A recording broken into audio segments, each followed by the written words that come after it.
사도신경으로 신앙 고백하심으로 새벽 기도회를 시작하도록 하겠습니다. 나는 전능하신 아버지 하나님 천지의 창조주를 믿습니다. 나는 그의 유일하신 아들 우리 주 예수 그리스도를 믿습니다. 그는 성령으로 잉태되어 동정녀 마리아에게서 나시고 본디오 빌라도에게 고난을 받아 십자가에 못 박혀 죽으시고 장사된 지 사흘 만에 죽은 자 가운데서 다시 살아나셨으며 하늘에 오르시어 전능하신 아버지 하나님 우편에 앉아 계시다가 거기로부터 살아있는 자와 죽은 자를 심판하러 오십니다. 나는 성령을 믿으며 거룩한 공교회와 성도의 교제와 죄를 용서받는 것과 몸의 부활과 영생을 믿습니다. 아멘. 찬송가 315장 함께 찬양하겠습니다. 찬송가 315장입니다.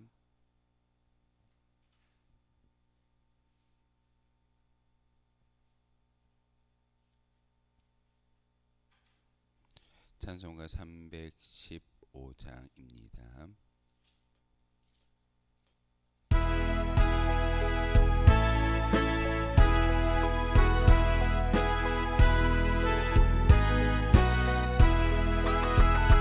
내 주 되신 주를 참 사랑하고 곧 그에게 죄를 각오합니다. 그 은혜를 주신 내 예수시니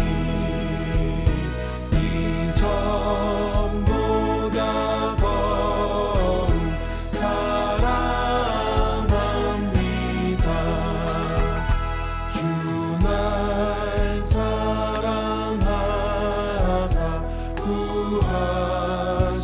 구하시려고 저 십자가 고난 당하셨도다. 그 가시관 쓰신 내 주 배우니 이 전보다 더욱 사랑합니다. 내 평생에 힘쓸 그 큰 의무는 주 예수의 덕을 늘 기림이라. 숨질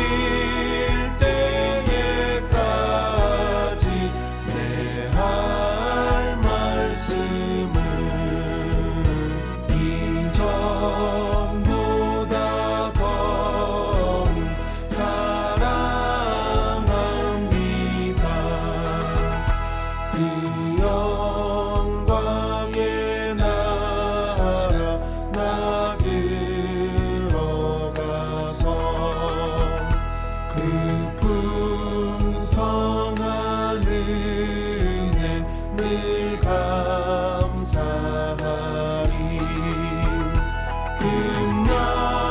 금연류관 쓰고 나 찬송할 말 이 전보다 더욱 사랑합니다. 함께 보실 하나님의 말씀은 42편의 말씀 보겠습니다. 시편 42편 1절에서 마지막 절까지 말씀입니다. 시편 42편 1절에서 11절까지의 말씀입니다. 한 절씩 교독을 하는 말씀 받들어 읽겠습니다. 하나님이여 사슴이 시냇물을 찾기에 갈급함같이 내 영혼이 주를 찾기에 갈급하니이다.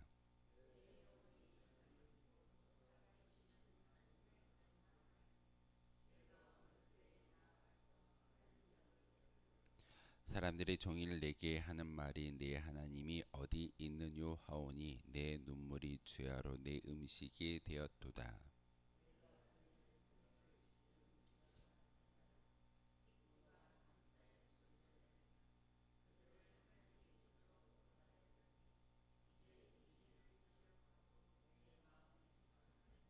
내 영혼아 내가 어찌하여 낙심하며 어찌하여 내 속에서 불안해하는가. 너는 하나님께 소망을 두라. 그가 나타나 도우심으로 말미암아 내가 여전히 찬송하리로다.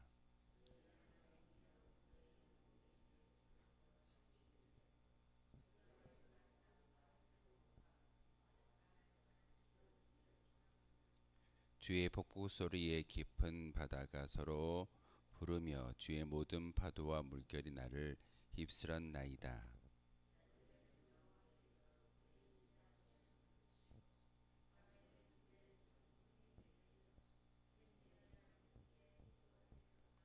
내 반석이신 하나님께 말하기를 어찌하여 나를 잊으셨나이까. 내가 어찌하여 원수의 압제로 말미암아 슬프게 다니나이까 하리로다.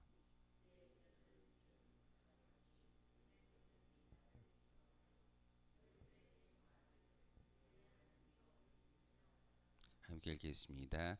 내 영혼아 내가 어찌하여 낙심하며 어찌하여 내 속에서 불안해하는가. 너는 하나님께 소망을 두라. 나는 그가 나타나 도우심으로 말미암아 내 하나님을 여전히 찬송하리로다. 아멘. 시편의 구조에 대해 제가 말씀을 드렸습니다. 시편은 1편부터 150편까지 기록되어져 있고 긴 시간에 여러 명의 어떤 저자를 통해서 시편의 찬송이 하나님께 올려드린 것을 볼 수가 있습니다. 어제까지 우리가 함께 보았던 시편 1편부터 41편까지는 제1권이고 오늘 읽었던 42편의 말씀은 제2권이 시작되어짐을 말하고 있습니다. 부제에 보시면은 제1권, 2권, 3권, 4권, 5권 이렇게 기록되어져 있는데 제가 어제 말씀을 드렸던 것처럼 유대인들이 좋아하는 숫자 가운데 5라는 숫자가 있습니다. 이유는 모세가 5권의 책을 썼다라고 해서 모세 오경을 이야기하는데 창세기, 출애굽기, 레위기, 신명기, 민수기, 신명기 이렇게 5권의 책을 기록함을 통하여서 모세 오경이라고 이야기합니다. 하나님이 모세를 통해서 직접 말씀하여 주셨기에 그 책이 우리에게 전달되어졌고 모세 오경만이 진짜 하나님의 음성이다라고 믿는 것이 지금 유대인들 이스라엘 땅에 살고 있는 유대인들의 랍비들의 생각입니다. 그래서 유대인들은 5라는 숫자를 참 좋아합니다. 그래서 오늘 시편에도 1편부터 150편까지 우리는 그냥 쭉 이어서 시편이라고 이야기하지만 유대인들은 그것을 5권으로 나누어서 1권부터 5권까지의 책을 두고 성경을 묵상하고 있는 것을 보게 되어집니다. 제1편 1권이라는 그 책은 1편부터 41편까지 시를 쓰고 있는데 주된 시인의 저자가 누구이던가요? 바로 다윗입니다. 42편으로 돌아와서 우리가 함께 읽고 있는 그 말씀 보면은 고라의 자손이 하나님께 찬송의 영광을 올려드린다라는 그런 시의 저자가 바뀌어진 것을 볼 수가 있습니다. 시편 구조와 어떤 요점을 이야기한다면 제1권은 다윗의 고난을 말하고 있습니다. 제1편이 어떻게 시작하고 있던가요? 바로 하나님은 복 있는 사람은 어떤 사람인지를 바로 그 다윗을 통해서 이야기하고 있고 우리가 너무나도 잘 알고 있는 시편 23편 나의 목자가 되신 여호와 하나님께서 나의 목자가 되어 주심으로 말미암아 내가 부족함이 없습니다라는 그런 말씀의 시를 우리가 다윗을 통해서 듣게 되고 고백하는 것을 볼 수가 있습니다. 이처럼 시편은 어찌 보면은 다윗의 이야기를 쓰는 것처럼 보이지만 제1권에서만 다윗의 이야기가 참 많이 나와 있는 것을 볼 수가 있습니다. 그래서 제1권은 1편부터 41편까지 기록되어져 있는데 다윗의 고난을 이야기하고 있습니다.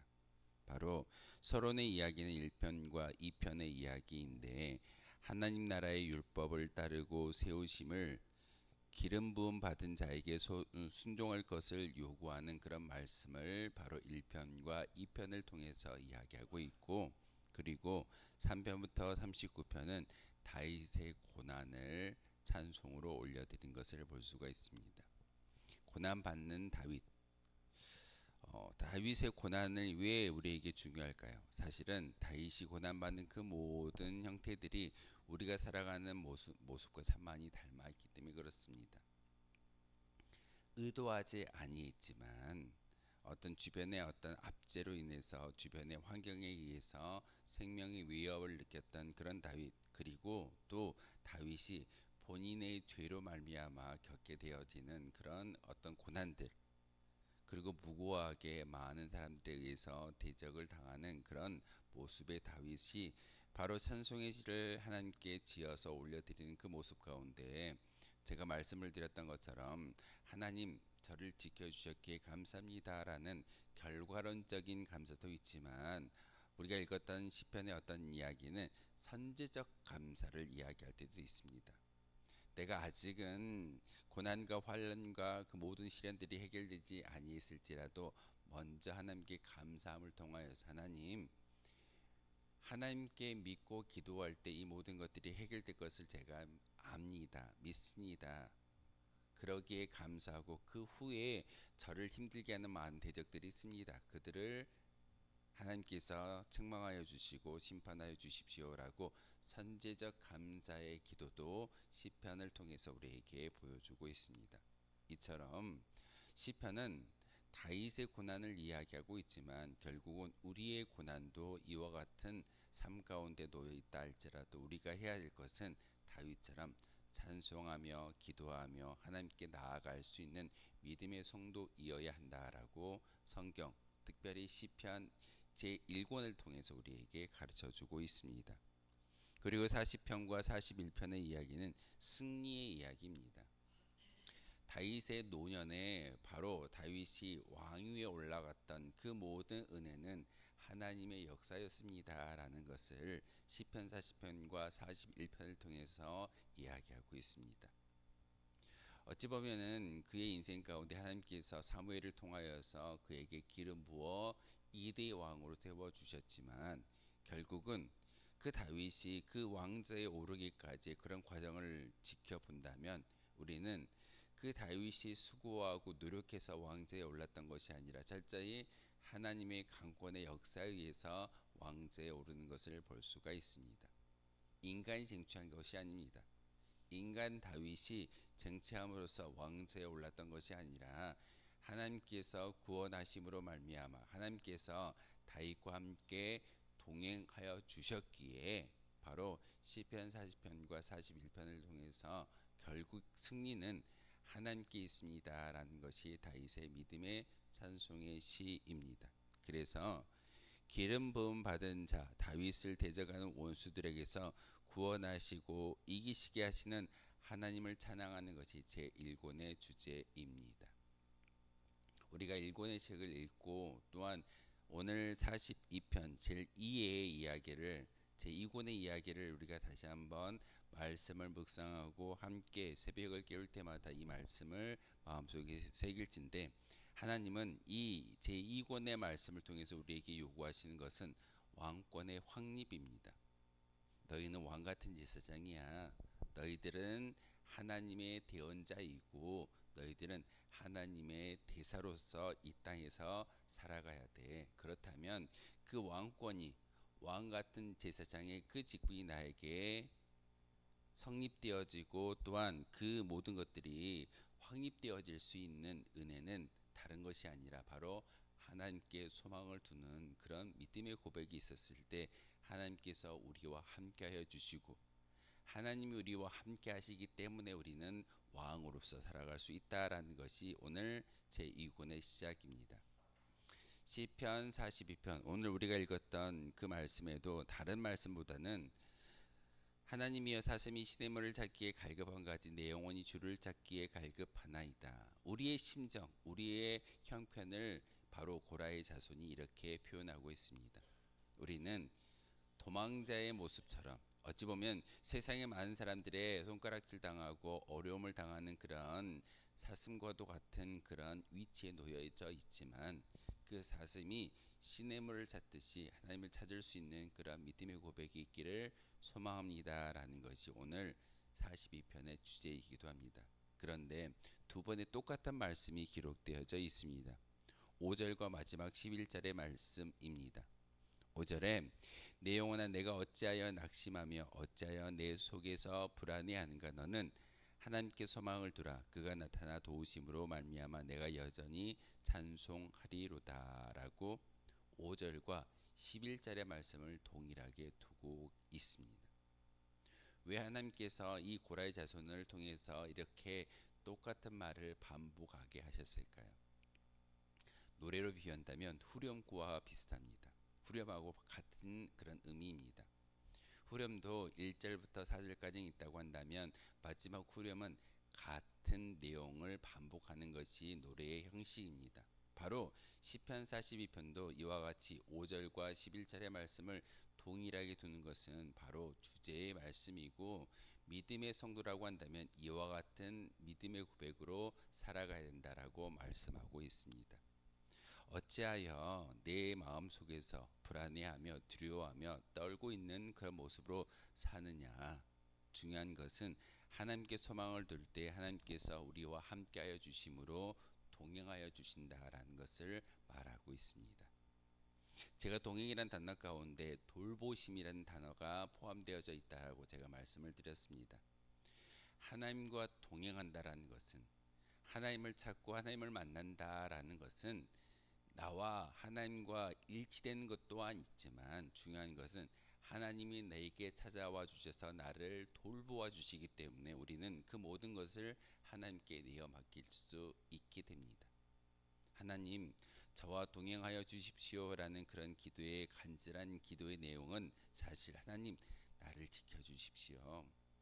내가 사슴과 같이 연약한 존재이지만 그 사슴이 시냇물을 찾듯이 내가 하나님을 찾습니다. 하나님 저를 만나 주시고 나와 동행하여 주시고 내 마음속에 세상에서의 어떤 안위와 평안을 소망을 두는 것이 아니라 바로 저 천국을 소망하며 살아갈 수 있는 믿음의 성도이기를 원합니다라고 기도하실 때 하나님이 찾아와 주십니다.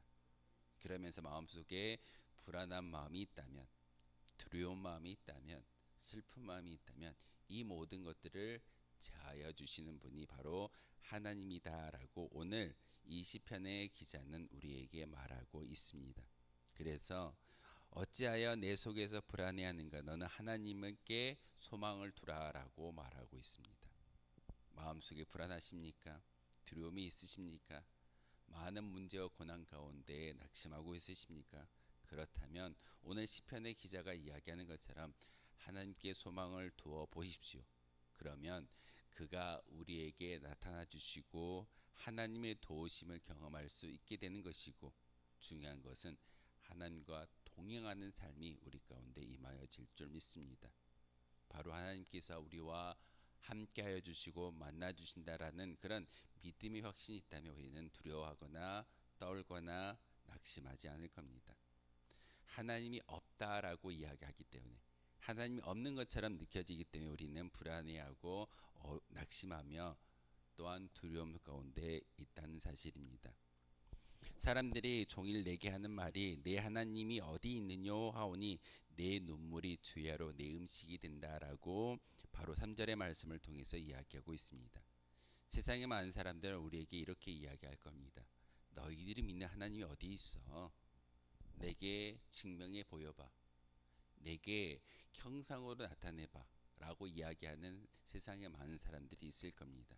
우리도 하나님을 인정하지 못하고 하나님을 만나지 못했을 때 마음속에 찾아오는 것이 불안함이고 두려움이며 또한 그 모든 환난과 시련 고난 가운데서 우리는 슬픔을 경험할 수밖에 없는 연약한 존재입니다. 그런데 오늘 방법을 우리에게 알려주셨습니다. 하나님께 소망을 두는 것이 우리의 두려움을 이겨낼 수 있는 은혜인 것이고 그 두려움이 바로 나로 말미암아 하나님을 자랑하게 되는 것이고 하나님을 보여줄 수 있는 거룩한 믿음의 존재인 것을 하나님은 우리에게 말씀하고 있습니다. 오늘 시편 42편 어찌 보면은 제 두 번째 이야기, 왕권을 확립해가는 그런 이야기들로 채워져 있는 이원의 첫 번째 시편인데, 바로 이 주제는 하나님께 소망을 두었을 때, 하나님께 나아갈 때 바로 우리는 두려움이나 떨림이 아니라 마음속에서 다가오는 많은 어떤 하나님을 모른다라고 이야기하는 세상의 사람들의 이야기가 아니라, 우리는 하나님과 동행함을 통하여서 하나님께 소망을 둘 수 있는 거룩한 성도인 것을 오늘 시편을 통해서 우리에게 말씀하고 있습니다. 오늘 기도하실 때 다른 것 기도하지 마시고, 하나님 나의 소망이 되어 주십시오. 내가 바라보는 것이 세상이 아니라 하나님이기를 소망합니다. 그랬을 때 하나님이 나를 찾아와 주시고 나와 동행하여 주시고 내 인생에 개입하셔서 나를 돌보시기에 우리는 두려워하거나 낙심하거나 떨지 아니할 수 있는 믿음의 성도인 줄 믿습니다 라고 기도하실 때 우리를 찾아와 주시는 분이 하나님이실 줄 믿습니다. 그 하나님을 만나며 기도할 수 있는 저와 여러분 되어 주시기를 주님의 이름으로 소망하겠습니다. 기도하겠습니다. 거룩하신 주님, 참으로 감사를 드립니다. 하나님의 은혜 가운데 저희들 기도하게 하시고 오늘도 주님의 성전으로 달려나와 말씀을 통해서 다시 한번 두려움과 낙심과 절망 가운데 있다 할지라도 하나님께 소망을 둘 때 하나님께서 우리를 찾아와 주시고 우리와 함께하여 주신다라고 말씀을 통해서 깨달음을 주셨습니다. 하나님, 그 말씀에 귀 기울이게 하시고 그 말씀의 마음속에 온전히 하나님만을 찾을 수 있는 믿음의 기도가 우리 가운데 있게 도와 주옵소서. 그리함으로써 하나님, 다시 한번 우리의 하루의 삶이, 우리의 인생이 하나님을 간증하며 하나님을 자랑할 수 있는 거룩한 주의 성도가 될 수 있도록 주님께서 은혜를 허락하여 주옵소서. 예수 그리스도의 이름으로 기도하옵나이다. 아멘. 하늘에 계신 우리 아버지, 아버지의 이름을 거룩하게 하시며 아버지의 나라가 오게 하시며 아버지의 뜻이 하늘에서와 같이 땅에서도 이루어지게 하소서. 오늘 우리에게 일용할 양식을 주시고 우리가 우리에게 잘못한 사람을 용서하여 준 것 같이 우리 죄를 용서하여 주시고 우리를 시험에 빠지지 않게 하시고 악에서 구하소서. 나라와 권능과 영광이 영원히 아버지의 것입니다. 아멘. 오늘 말씀을 생각하며 기도하도록 하겠습니다.